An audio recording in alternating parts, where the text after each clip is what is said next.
Welcome to Forward Thinking with Vitality. Because the world is moving fast, the world of health and protection also needs to. Before I introduce today's panel, I'm going to hand over to Dr. Rosie Godeseth, who's going to give us a clinical overview of the landscape today. Thanks, Adam. The UK healthcare is facing a period of significant volatility. We know this is on the backdrop of a struggling economy, a nation becoming less healthy. Recent estimates suggest that by 2040, 9 million people will be living in poor health. And of course, we can't forget the recent pandemic. We're seeing unprecedented long waiting times in the NHS for treatment and difficulty in access and medical inflation. In terms of PMI, more and more people are turning to PMI. And in 2021, we have experienced the biggest growth since the 1990s. And when we ask why, it's around concerns about access to care and treatment. It's about time of treatment and speed of service.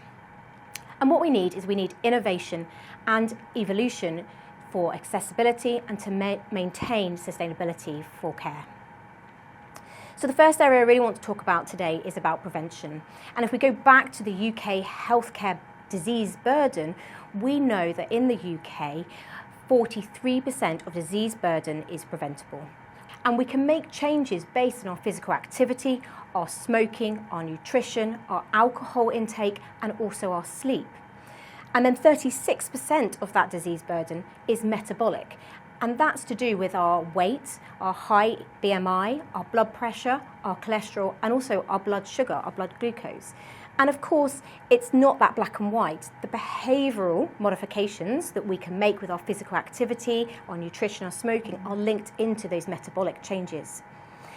And if we take a step further and talk about sustainability with these figures that I've quoted, if we change that disease burden just by 10% in the UK, we could save £1.2 billion.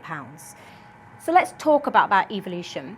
So traditional PMI is paid for when you're sick, provided that care and support when you're unwell, when you have a condition. But what about the middle bit? What about when you've already developed a health condition or you have an ailment? And that's about everyday care. So this talks about GP services, it's our talking therapies, it's our physiotherapies, but it's much more than that. We're bringing AI for skin analytics, and of course it includes our optical, so our eyes, and our dental benefits. Because people need much more than just prevention and then the secondary care, that access to care when you're unwell. And this is about allowing people to have access to the right care at the right time. So if we dive a bit deeper and we say, well, what happens when somebody accesses this everyday care, so our Vitality GP services, where do they go? Well, we can see from our data that the demand for GP service is increasing. And we are at the moment managing 18,000 consultations per month. And for those consultations, everybody is able to access a Vitality GP within 48 hours. We are really happy with the demand and maintaining that demand and can increase capacity. But where do people go? And the question of, well, if you're providing more GPs, is that increasing costs? Is it going to mean more people end up in secondary care? Well, the answer is no. Only 22% of our members who see a Vitality GP actually get referred on to secondary care, so hospitalisation and consultants. 13% actually get prescribed medication. And the rest of them, well, they stay within everyday care. That might be lifestyle modifications and advice. It could be physiotherapy. It could be talking therapies. And what's really, really exciting is we can see that access to talking therapies, the difference it has made to people. We can see that our data shows we have a reduction for people developing a severe mental health. And mental health, it's huge. 1 in 4 of us will develop a mental health condition in the next 12 months. And since 2022, we can see that NHS services have had an increase of referrals by 22%. So the case for mental health, it's huge, but not only do we see that our talking therapies reduces severe mental health claims, but actually it also really reduces physical health claims. So that's a real good argument for sustainability. That is having an impact on secondary care for both mental health and physical health. We've talked about prevention in terms of lifestyle, but let's talk about prevention in terms of screening. Cancer is a huge burden within the UK, and we know that increased risk of cancer with increased age. If we look at our claims, we can see that 1 in 4 cancer claims is for a member aged under 50. And it's so important to diagnose that cancer earlier, because if we look at breast cancer, if we can diagnose and treat somebody with breast cancer at stage 1, their 5-year survival is significantly better than that higher stage of 4 or 5. So I want to make the point really clear, or the one point to take away from screening from a cancer point of view is an individual should have access to a screening regardless of their age for cancer. With all this in mind, clearly we have lots of challenges to face, but also there's exciting opportunity here to meet the challenges we have in healthcare. Thank you, Adam. I'll hand back over to you for the panel discussion. Thanks, Dr. Rosie. So just to recap some of that there, we're seeing that prevention is obviously a huge issue in the UK, with a need for prevention more so than ever, with the PMI market obviously undergoing a high level of demand due to the pressure on the NHS. But then at the same time, we're seeing medical inflation, we're seeing costs increase. So I guess today we can explore and dig into what a lot of this means for the market, in particular for intermediaries. So starting with you, Ian, what are we seeing in the market at the moment? How are some of these kind of external factors impacting the business that you're seeing being written in the market? And what's next for brokers? Yeah, I mean, the demand is incredibly high. I mean, we saw a massive boost last January, beginning in 23. So it was interesting to see that already so far this month, we're 15% ahead of where we were last year. So overall, we're about 60% higher in overall sales, but interestingly, 126% up on online sales. And another interesting fact is that around 15% of all our sales are child only. So it kind of shows how things are evolving in the individual market, certainly. But yeah, demand very, very high. We all know the reasons why, the pressure on the NHS, the access to treatment, those types of things. And we know that it's new entrants to the market, and it's how we serve those and cater for their needs, often with pre-existing conditions, is a topic that the industry needs to debate. And I guess one of the challenges is obviously kind of balancing that demand, but also the price point for customers, given that we're going through a cost of living crisis. And is it fair to say, Claire, that more than ever, private medical insurance is a product that people are expecting to claim on? We've just heard from Dr. Rosie that we're seeing more and more demand for usage of primary care and everyday care benefits. We're obviously seeing preventative benefits being incorporated into propositions. So it feels like there's a kind of an expectation that a claimant is going to use that policy as opposed to only need it when there's a rainy day. Absolutely, and I think the statistics that Dr. Rosie gave really demonstrate how the market has changed, and the pace of change has gone up enormously since COVID. But I think that change was always going to happen. It's just that with the pandemic, it sped up those changes.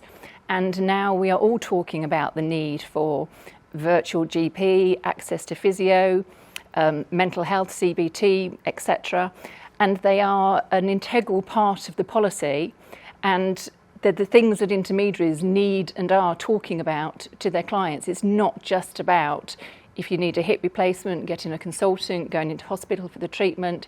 It is so much more than that. And it's great to see how the market is evolving in that way. And they are the things that clients, whether they're employers or individuals, they're the things they're worried about now. It's getting a GP appointment. It's being able to get access to screening, where in the past the NHS was obviously more set up to be able to do that. So Athos then, how well are insurers positioned, in particular Vitality, to be able to kind of like navigate a lot of this? I mean, there's surely a kind of a question around ensuring that PMI remains sustainable, given the high demand, the claims incidents, but then at the same time, the fact that there is a kind of an evolution happening, that there's an expectation that there's going to be more on offer. So Adam, that's a really, really complex question and a great one to grapple with. So I think if I look at vitality as a case in point, fundamental to this company's DNA is the whole methodology of understanding what your health risks look like. Screenings are integral to that. Rewarding and incentivizing people to make healthy choices that Rosie was alluding to, and then being able to have early detection, early diagnosis and early intervention, because fundamentally that is implicit in long-term cost management. So this company's always been foundationed on early intervention, primary care, getting the right path chosen to ensure the best clinical outcomes, which for members means good access, quick access to the right services at the right time. And for us as a business means that we can manage long-term and downstream costs. So that's fundamental. I mean, that's what our shared value model is all about. We've been a proponent of that philosophy for 20 years in the UK and 30 plus years in the South African context. And I think that puts us in a very good position to be able to cope with the changing demands. It's evident that our peer group is moving in a similar direction, which I think is right. And it's an exciting place, I think, for us to be as an industry. To Ian's point earlier, there's no question that there's a greater demand for PMI now than ever before. And the pandemic certainly raised awareness and raised consciousness of the need to look after one's health. And I'd like to stress that health is entirely broad. So it's health and wellness, it's prevention, it's mental well-being and physical health. And I think that it's important that as an industry we make provision for the entire spectrum. Yeah, that's a great point, Athos. And just to kind of recap some of the data, so we're seeing around 60% of PMI claims within the Vitality book are for primary care, which kind of proves that point that there is a utilisation of these benefits. And also we're seeing a huge surge in demand on talking therapies as well, given the mental health issues we have in the UK. But are these things coming up in conversations between advisors and their clients, whether they are corporate clients or whether they're individuals, Ian? I mean, the subject's coming up all of the time, and I think what is not clear is what services are always available in sense of primary care. And I think the other big challenge is the availability of those services. So if we talk about talking therapies, I've got family members who we've really struggled to access such talking therapies, whether it's public or private sector. In fact, actually, they've been best served by charities. So certainly the topics are there, but I don't think it is clear enough how to access those and what services are available via your PMI. So there's a case to be made then that it needs to be clearer. And let's take kind of like the VGP, or sorry, I'm using kind of Vitality terminology there. Let's say kind of virtual GPs or Vitality GPs in our case. I mean, we've seen threefold increase between 2019 and 2022 in terms of utilisation. But I mean, what might not be understood by clients and advisors is that they can now get an integrated referral through that consultation. So we're not just seeing people being kind of put into the virtual GP system and then spat back out again and told to go to their GP, their local GP, which doesn't feel like it's a great use of time and resources for anyone. So do you think things like that, Claire, will help kind of open up the understanding around what's actually provided through these health insurance schemes? I think there's a couple of things to look at. There's the what is available and the client's understanding what's available, but also what a client's expectation is. So when they're thinking about buying a PMI policy, what is it they're looking for? Do they understand that they are going to get access to a virtual GP, access to physio, etc.? So for an intermediary, obviously their duty is to make sure they're understanding the client's demands and needs, but then really clearly communicating what's available, but also from the insurer to do that with their policyholders.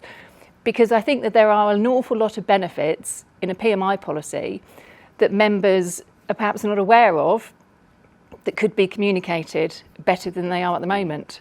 Yeah, I mean, we've got to be careful, Athos, so we're not putting too much on the shoulders of the intermediary here, right? I mean, an insurer has an obligation and a responsibility here to make sure that these services are clearly communicated. Absolutely. Adam, I think that it's something that is getting better from an industry perspective in terms of writing things in plain language that people can clearly understand, making your apps and your online experience intuitive, signposting how to access care and what care is available. I think we've made good progress as an industry. I think there's more to be done. It's interesting, again, back to Ian's point about new entrants to the market and what the actual buying motive is. In days pre-pandemic, we know that people were taking PMI for catastrophe cover, if I can call it that. So, the massive event that happens. Today, what we're seeing in all of our data and research suggests that the buying motive has changed to an access one. And so for me, that's a massive shift into the primary care end of the spectrum. The question is often asked, does that inflate costs down the line? And I think that it may for some in the industry, and one can see why that would be so. In our case, because we've built the whole process on prevention, early detection, screening, and so on, and then through onward referrals into our premier consultants or directional care, we think that early prevention and early intervention actually helps us manage the costs downstream, which counterintuitively is the cost containment mechanism that we have. It is critical, though, that when people do enter that system, that things are simple. So you mentioned accessing care online through our care hub. What does that mean? How easy is it to get that onward referral? And one of the things I think we should be most proud of in that structure is the fact that we have visibility of so many consultants' diaries. So you physically can, within 10 minutes, have spoken to a Vitality GP, have been referred onward, have looked at the availability within that consultant's diary and have made the appointment. I personally had that experience in December of last year, and it really does work as seamlessly as that. And I think that's critical to members being able to get that access and understand how to move through those steps without facing roadblocks. I think that's excellent and needs to continue because, of course, anything that's driving efficiency and making it easier for somebody to claim. But I think we also need to bear in mind, actually, for some people, access and treatment in that way is not the right thing to do.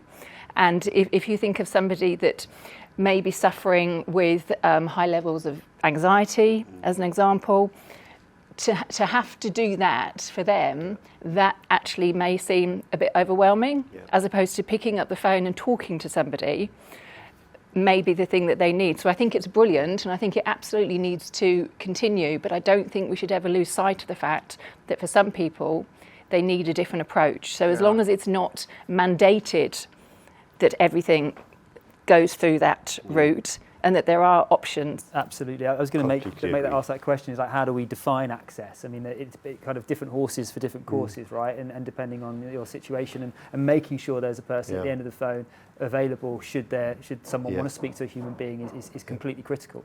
So I think it's such a good point to raise. And whilst we do have the technology and the digitization as the fundamental backbone, you can always enter or exit voice. You can always speak to a human, no matter at what point in the journey. So you can access your care by picking up the telephone.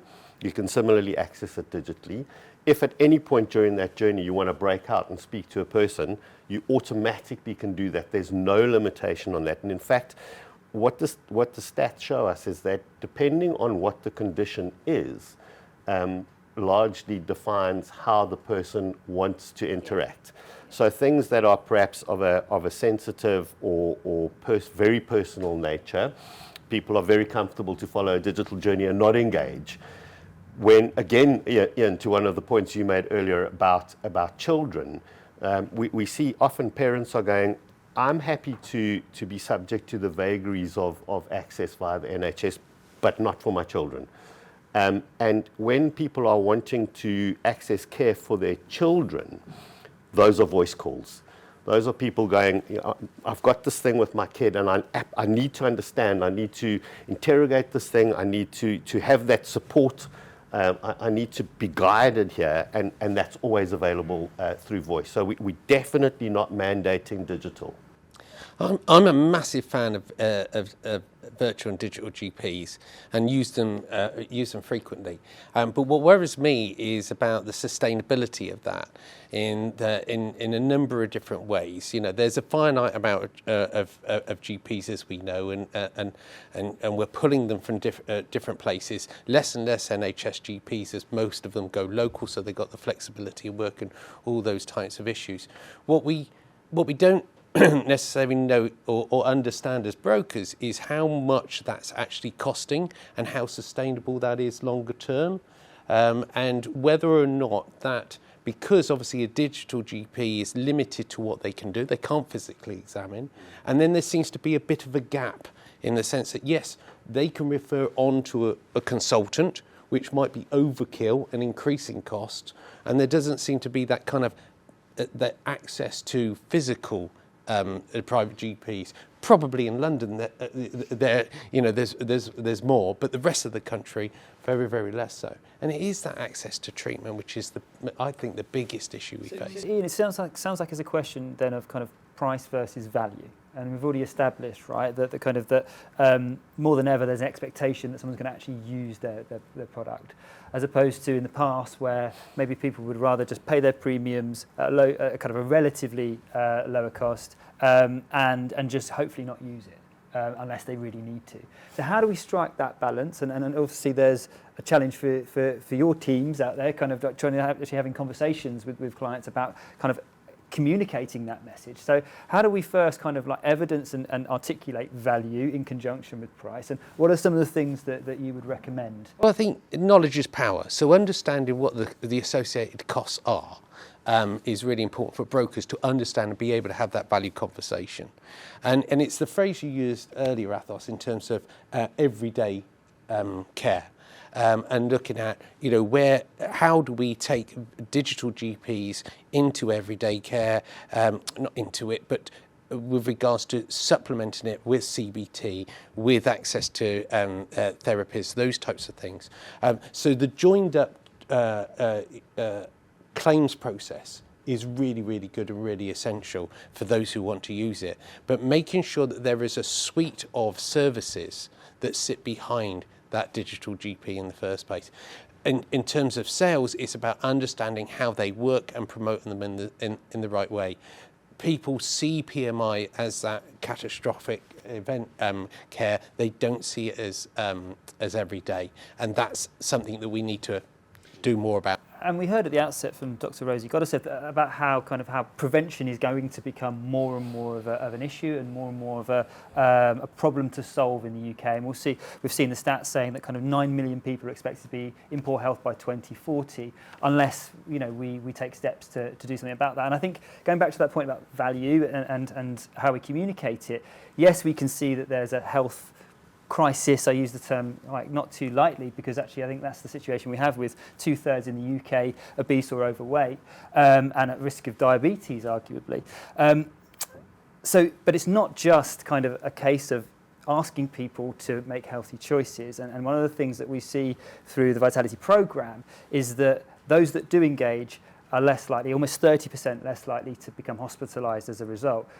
So there's a value point there, isn't there, around those extra benefits and actually encouraging people to engage and also kind of actually trigger healthier lifestyle choices as a result of immediate benefits and that instant gratification of kind of rewards. So how much, I know it's one extra thing for brokers to have to consider, but the evidence is there that it works, and there's a stack of evidence that it's needed. So how much should this become more of part of the kind of the conversation in the market, do you think? I think it is really important, but if we look at the market and how it's changing, it is, in my opinion, becoming more complex. The products are becoming more complex. So actually the role for the intermediary is not getting easier, it is getting harder in many ways, because there are so many other additional services and benefits that they really need to understand and, as Ian said, sort of understand some of the sort of figures and stats sitting behind them so that they can articulate that really clearly to their clients. And it's always been considered to be a complex market, but it is more so. So that's where the role of the insurer in educating the intermediary is as important as the insurer educating the policyholder, because the intermediary is your distribution channel, they're your spokesperson, so they need to really understand what it is you're offering. So although there are many different benefits and it makes it a complex product, likewise it needs to be very clear and straightforward in terms of the communication. People have got to want to use it, and that's not on the intermediary, Athos, right? I mean, that's on the technology, the engagement tools, the different things that can kind of actually hook someone in and keep them interested. Yeah. Adam, I completely agree, and I think that, again, as an industry, I think we're getting better at that. I think that the more consumers are aware of the need for them to be looking after their health and their well-being, the more they are automatically engaging with that, more broadly than just PMI. You look at the proliferation of mindfulness apps as an example. People are more aware of these things. I think that one big challenge that we need to face as an industry is, how do we get that knowledge into everyone's consciousness? Because when you look at, for example, our world, it's very easy to say vitality is for the young, healthy gym bunny. When in actual fact, the person who can benefit most from good lifestyle choices, prevention, early detection, are often older people with comorbidities, and those are really the people whose lives we can impact, where we can make them healthier and help them to live a more well-fulfilled life. For me, it's quite a personal one, really, because I have a brother who's morbidly obese, and he's got 4 stents, and he still smokes. And how do I get him to understand that by making better lifestyle choices, he will just have a better life, as will his kids, and so on. So that is a big challenge I think we need to overcome. Another point which we need to get better at as an industry is, how do we augment the virtual services which we currently have? We know it's Vitality GP and other GP services which are video app driven, but what's the next evolution? And I think there's an exciting time about to happen with advances in technology, with AI and so on. And in our world, an example is skin analytics, where you deploy a simple device and a dermatologist can digitally assess that risk.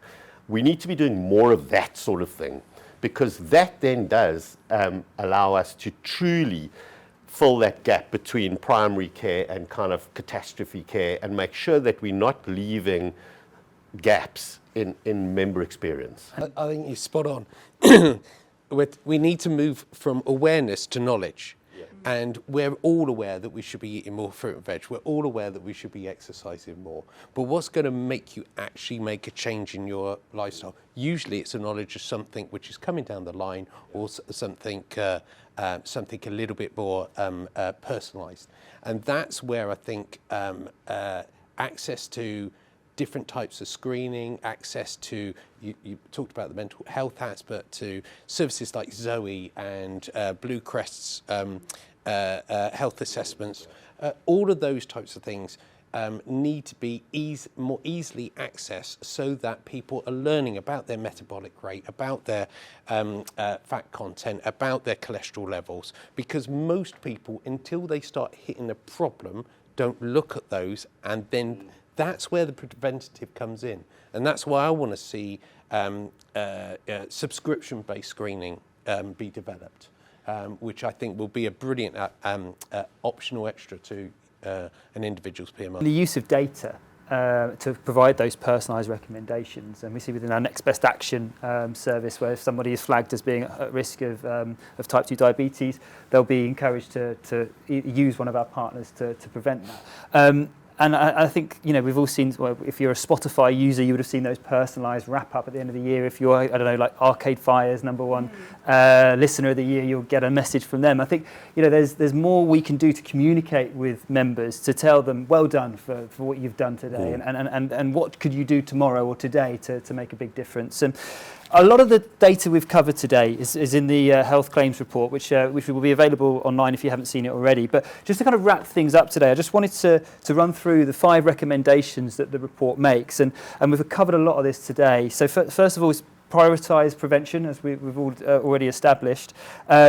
Deliver immediate value through everyday care benefits, because there's an expectation more so than ever. Combine access to talking therapies with other preventable lifestyle tools as well, and access through kind of a CBT and other forms of mental health support. And also deliver appropriate screenings. Interestingly, in the report, we found that 1 in 3 breast cancer claims are for women under 40. And I think that's a real sign that actually screening is more important than ever. And the kind of what it speaks to is that sustainability of care as well. The earlier an insurer can detect it, the less cost it's going to incur later down the line. So screening being a kind of a benefit to the client as well as to the insurer there.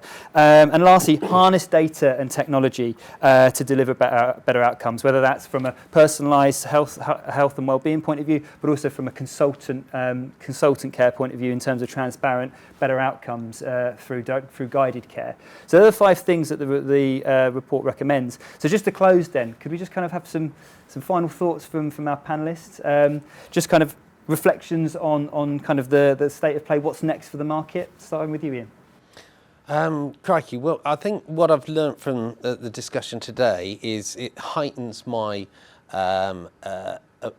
anxiety about the sustainability and accessibility of treatment. So perhaps a question for the industry is, what is the industry doing to help deliver more physicians, GPs and services? Hopefully we've answered some of that too. But it's a good provocation, Ian. Claire? I think harnessing some of those extra benefits, Ian mentioned the Zoe app, looking at those sort of apps, incorporating them into private medical insurance products, access to help with sleep, issues around sleep, which we all know is so important. So there are so many extra things that we could incorporate within the plan, which obviously has a cost and probably will make your anxiety greater. But really sort of opening it out to what else could we include to demonstrate value for money in the most cost-effective way possible. Brilliant. Athos, final thoughts? I think there's an enormous opportunity for us as an industry. And when I say us as an industry, I mean both the insurer community and the intermediary community. I think that PMI has been quite a niche product in many ways, and I think that there are thousands of IFAs who are starting to find their way into trading PMI as well as protection products. And I'm very proud of the fact that we have an in-field broker consultant force to support our IFAs, and I do think that there is definitely member demand, consumer demand. There's definitely a desire from us as an industry to grow the industry, and I think that with a mutual commitment, I think that there's an exciting time ahead for PMI. Any thoughts on Ian's question about kind of what the industry is doing to ensure that this is sustainable and there's enough physicians and doctors in the field? Adam, I think that probably 2 things. First of all, it's incumbent upon us to continually explore what services are available. And Dr. Katie Tryon, who leads our strategy piece, is daily exploring those sorts of things to augment what's available. The provision of more clinicians is more tricky. What I can say from a Vitality perspective is we have a very, very robust partnership with our GP provider. which is significantly future-proofed in the way it's written from a commercial and contractual perspective, which does give me comfort that that we will continue to be able to provide the services. We have absolutely no intention of reining back our primary care offering. In fact, quite the converse. We want to expand it and extend it into that centre gap. And that's definitely our commitment both to our intermediary partners and to our members. How we attract more actual clinicians, I think that's probably a much more broad, complicated political discussion.